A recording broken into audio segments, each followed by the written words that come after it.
SCP-121 Object Class Euclid Special Containment Procedures Containment Site-83 has been established outside SCP-121 to house personnel dedicated to the containment of SCP-121.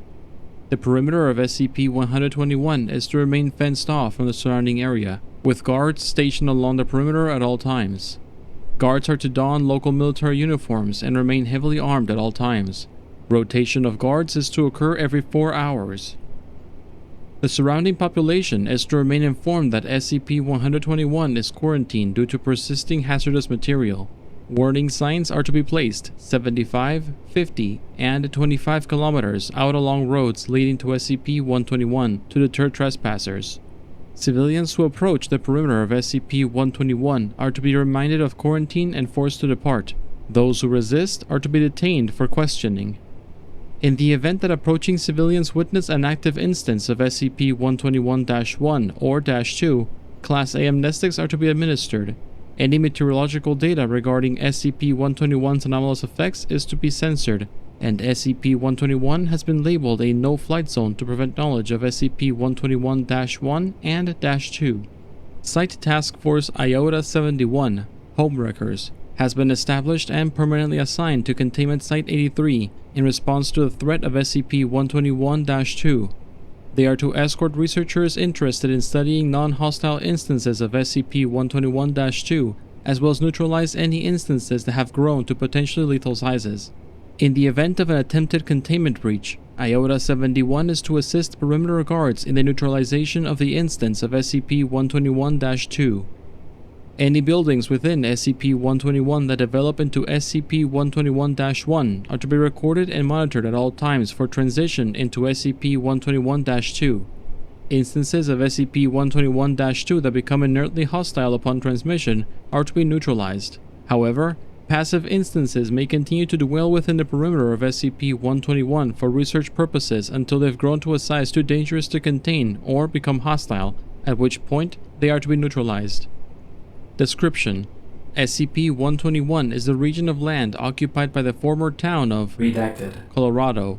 The town was home to roughly 6,800 prior to enactment of current containment protocol and holds roughly 3,000 buildings, both residential and commercial.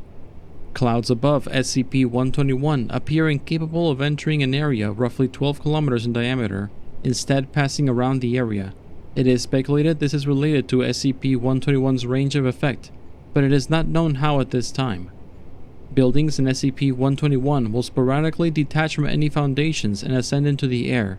At this point, these buildings are identified as SCP-121-1. Footnote 1. No more than one at a time, with 3 weeks minimum between manifestations. Instances of SCP-121-1 ascend to a random height of a minimum of 45 meters, regardless of the previous state of the building. Doors and windows become locked and any potential entryways become barricaded by furniture inside. Forced entry has shown an increased ambient temperature of roughly 35 degrees Celsius and a relative humidity of roughly 65%, but a lack of any further anomalous properties. Instances of SCP-121-1 will cease suspension after a minimum period of 10 weeks, but may remain airborne for no more than 15 weeks afterwards. Instances do not show any abnormal levels of durability, and near total destruction of SCP-121-1 upon impact with the ground is common. After impact, the remains of instances of SCP-121-1 will contain an ovoid object approximately 1.2 by 1.2 by 2 meters, composed of materials consistent with furniture found inside the home. The object will begin to locomote on its own accord. At this point, it will be referred to as SCP-121-2. Footnote 2. Examination of mostly intact instances of SCP-121-1 show an absence of previous furnishings. SCP-121-2 begin to form a conglomerate with other nearby materials, including debris from SCP-121-1, flora, automobiles, and on rare occasions, other buildings. SCP-121-2 will continue to attract objects until it forms a body of material 9 meters in height, at which point the body will animate and appear to take on levels of sentience.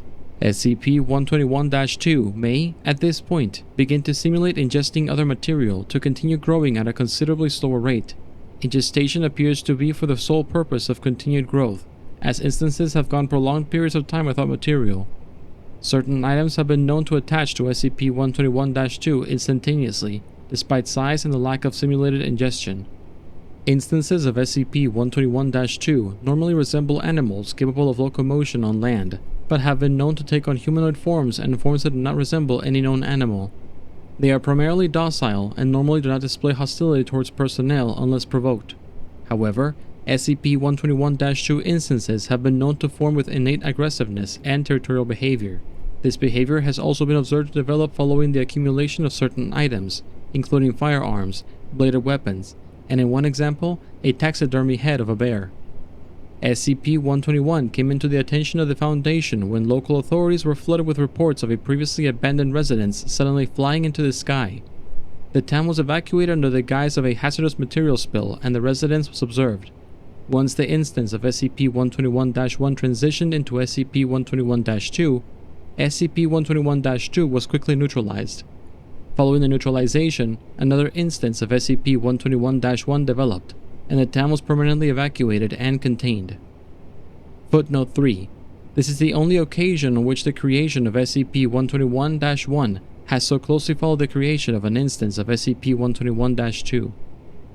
Incident 121-A. On the 11th of April 1998, a sound described as a muffled siren was heard for approximately 5 minutes. An active instance of SCP-121-1 was suddenly subject to an immense force following the sound, causing the building to permanently break apart while suspended before the 10-week minimum. Neighboring towns reported hearing the sound.